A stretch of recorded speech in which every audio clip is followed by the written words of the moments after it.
hindi pinaharap sa korte si Tatay Digong, gumagana ng ating justisya. Handa naman siyang harapin ng batas dito sa atin, hindi naman niya tinatakbuhan. Pero minadalit, at yun nga, bakit natin ipamimigay ang isang Pilipino na nagsilbi sa ating bansa, inalis ang adik, inalis ang komunista, inalis ang NPA, inalis ang mga kaguluhan sa Pilipinas, tapos kadugo natin, kapatid natin, ibibigay mo sa puti. Hindi po maganda yun eh.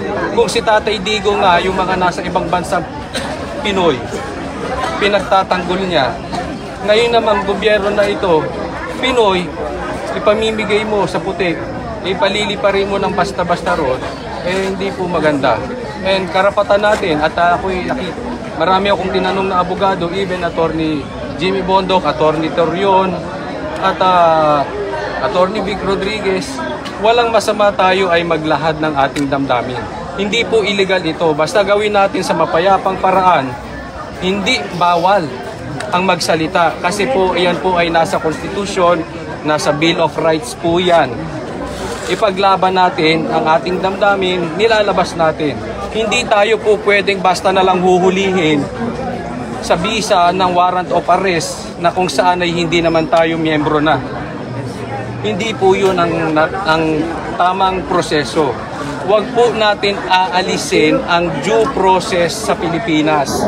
Dahil pag inalis natin ang due process sa Pilipinas, ito po ay martial law. Yes. So, ayaw natin sa martial law. Tayo dati ay nagdusa sa diktador dahil dyan sa martial law na yon. Gusto ba natin magkaroon ulit ng martial law? So, yun lang po. Kailangan na talagang suportahan natin ng PDP. Sir, tama po yung sinabi ninyo na para isa-isa na. Lalo na pagdating sa freedom of expression. Ano pong masasabi ninyo sa isang TRICOM hearing na nangyari?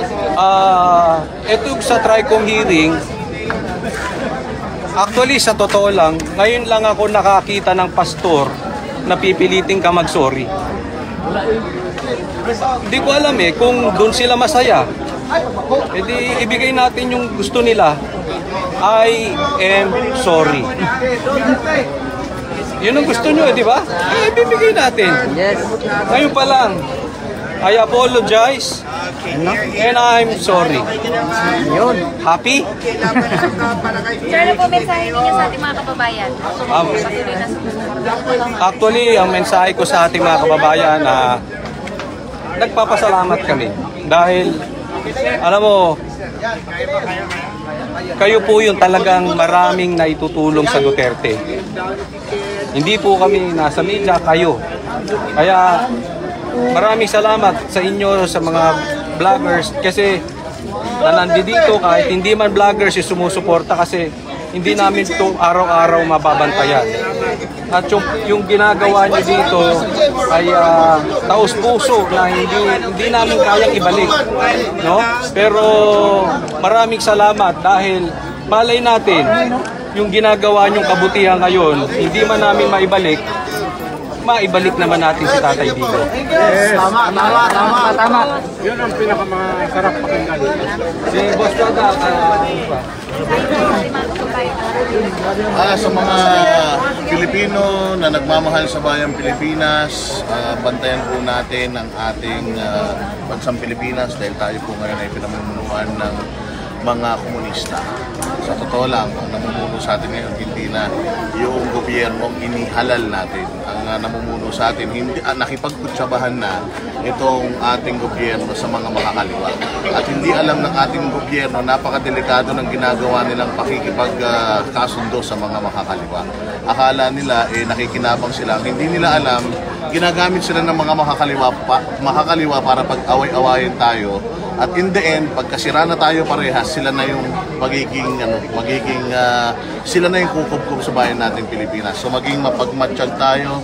Maraming salamat sa lahat ng mga vloggers na 24 oras na nag-feed ng live stream from dito dahil alam natin meron daw di umano na mga threat na magtatanim ng mga ebidensya o kaya ano yun natin. Nangyari na ito sa KOJC. sigurado tayo na ginawa na nila kay Pangulong Duterte, lahat na ng illegal kaya na nilang gawin. Kaya make sure na yung inyong mga gadget, nakaano yan, fully charged, at make sure na kayo po ay talagang nagbabantay dahil yung mga kalaban natin, sabi nga nila kung yung masama hindi natutulog, dapat tayo rin na mga nagbabantay, nagmamahal sa bayan, hindi rin nagpapahinga. So maraming salamat sa ating lahat, tulong-tulong, tatag lang, sama-sama tayo. Mas marami tayo kaysa sa kanila. Ang Pilipinas ay tayong mga Pilipino. Hindi natin sila nilagay dyan para maging hari. Tayo ang may-ari ng Pilipinas. Sir, lastly po. Sige, may dudugtong lang sana ako. Sige po. Kasi naalala ko yung yung kwento ni Arnie Teves. Matagal niya nang in-announce na tataniman yung bahay niya. At nangyari nga, may nakita sa loob ng bahay niya at yun ang sinisigaw ni Arnie Teves. Kung Arnie Teves, dahil sabi niya, alam na naming tataniman mag-iiwan pa ba kami dyan? Ako, nakikita ko dito, same scenario. Kasi kung magkaroon man ng search warrant dito at may makita, hindi naman sila ganon katanga para mag-iwan pa. Dapat yan, kung talagang meron dyan, matagal na tinanggal kasi ilang araw na kayo dito, araw-gabi nandito kayo, di ba? So walang matinong tao na mag-iiwan pa dyan. At kung may maiwan at may makita sila dyan, siguradong tanim yun. Hindi ka na mag-iiwan dyan di ba? So ano pa makikita nyo dyan? So wag na sila pupunta rito. Wala na, magmumukha lang silang tanga kung may makita pa sila dyan, di ba? Na itong gobyerno na talaga gagawa ng paraan para i-eliminate nila lahat ng mga possible na hindrances sa kanilang habang buhay na pamumuno sa Pilipinas. Basta wag tayong papayag, may demokrasya. Ingat lang tayo, make sure na hindi tayo gagawa ng mga bagay na na pwedeng mag-declare sila ng martial law. So make sure na lagi lang tayo kalmado, huwag lang masyadong may init ang ulo, sumunod pa rin tayo sa batas, and ayun lang, ingat lang. Kasi nakikita natin na sinisira nila ang Davao, pinoprovoke nila ang Davao, gusto nilang makuha ang Davao sa mga Duterte. Yan yung klarong-klaro. Kaya natin kasi malapit na yung eleksyon. Ang pinakatagumpay lang nila dito sa Davao is kung hindi matutuloy ang election na yan. So let us not give them a reason para agawin yung demokrasya sa atin by means of declaring something and then mawala yung election dito sa Davao. Kaya kalma lang tayo mga kapatid. Maraming salamat po. Okay. So Jay, first time mo rito sa bahay ni Tatay. Anong reaksyon? Ganito nakita mo pagdating dito, maraming tao. Nakakatuwa kasi maraming sumusuporta kay Mayor Duterte.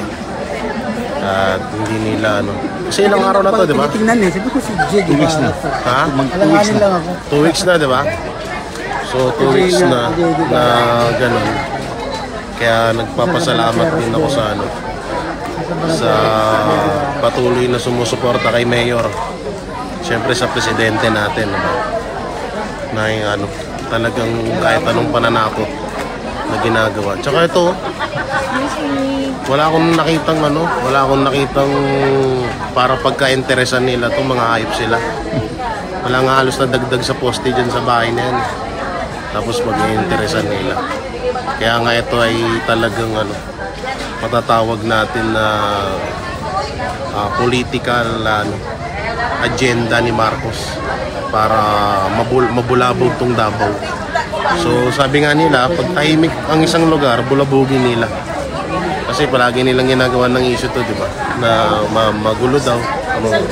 Ang totoo, tahimik naman talaga. Okay.